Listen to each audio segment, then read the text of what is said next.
Trump is fighting with one person who is against his bill. Every time I see Rand Paul, I think about that, what was it, in 2016 debate in South Carolina when Trump leaned over and said, I haven't said anything about him. And believe me, there's a lot of material there. I just can't help it. And then you saw Rand Paul's reaction. It was just, he was so hurt. But anyway, he's fighting against Trump's bill. Rand Paul has been a vocal opponent of the bill. He's been against exploding debt. I mean, those are his roots. So he's sticking true to him this time. Trump went on social media and slammed Rand Paul, saying this: Rand votes no on everything, but never has any practical or constructive ideas. His ideas are actually crazy. Losers. The people of Kentucky can't stand him. This is a big growth bill. He goes further. Rand Paul has very little understanding of the BBB, big beautiful bill in Atlanta. That stands for something else. Okay, I'm gonna tell you that right now. Don't come to the A talking about that. Especially with the tremendous growth that is coming. He loves voting no on everything. He thinks it's good politics, but it's not. The BBB is a big winner.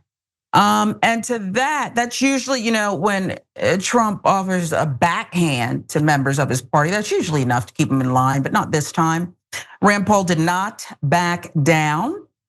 So let's take a look at the Kentuckian and what he's saying.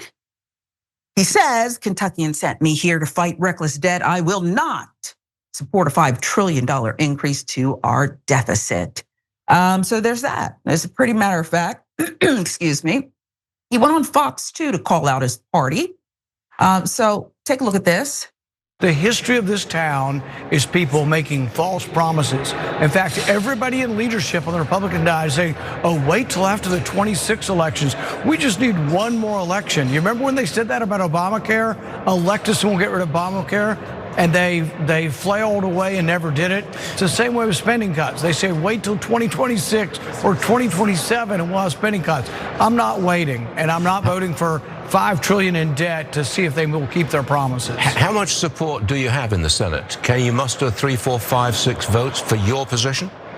I think there are 4 people who are skittish about the spending levels. Some of them are skittish about the $5 trillion.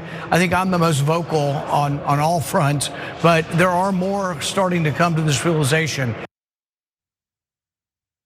Viviana, this is who he is when it comes to spending. So let's not take that away from Rand Paul. However, he's not a giant when it comes to fighting. He's capitulated time and time again for this president. Why do you think he's being so brave now? I have a thought that, is it about town halls that are going wrong and people being booed and some having to be tased to shut him up? Is he gaining energy from that? Like, who's gonna check me, boo type of energy? Or is he really just finally being just a truthful stand-up guy?